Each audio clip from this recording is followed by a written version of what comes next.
Welcome to my channel. Subscribe, like, share કરજો. આ કાજુ છે. કાજુ પલાળીને રાખવા 4 થી 5 કલાક. પછી આ મશીન આવે છે, મશીનમાં પીસવાના અને પીસીને પછી આ ટંકી ભરાય. ટંકી ભરાય થોડી લાઈક કરો, શેર કરો, સબસ્ક્રાઈબ કરો.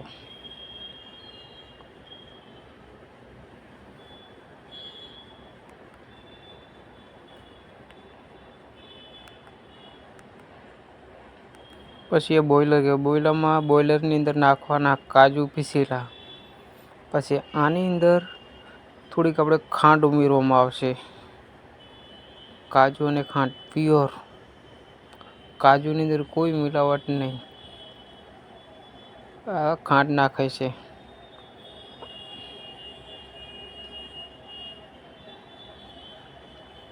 પછી આ બંને મિક્સ થઈ જાય અને 1.5 કલાક સુધી આ મશીનને ચાલુ રાખવું પડે. એટલે બરાબર મિક્સ થઈ જાય, બરાબર પીસી થઈ જાય, એકદમ બારીક જાડું થઈ જશે. હવે માવા ટાઈપ. પછી આ ભાઈ ચેક કરે છે એ કે જાડો છે. થોડી દેર હજુ આપણે ચલાવશે અને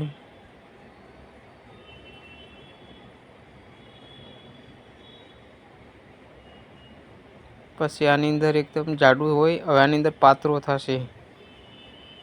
આની અંદર પાતળું કરવાનું. આ મોટર ચાલુ કરશે. આની અંદર એકદમ બારીક પીસી એકદમ પાતળી સાઈડ કરી નાખશે. આ મશીન અલગ છે.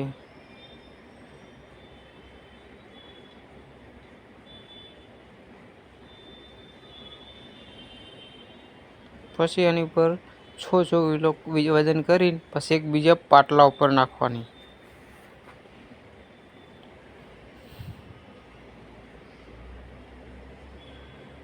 પછી આ પાટલા પર નાખી પછી આને એકદમ ફેલાઈ નાખવાની. આ એમાં થોડું ઘી ચોપડે છે એટલે ચોટે નહીં બહુ બધા નીચે.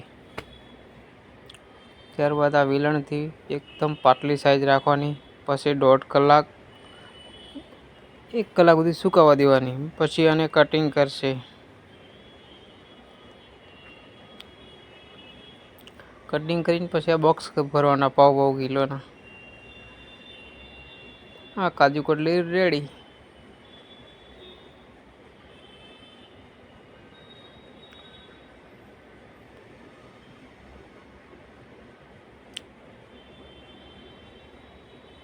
જો કઈ તમારે ખાવી હોય તો જૈન મંદિર થાણા, બોમ્બે.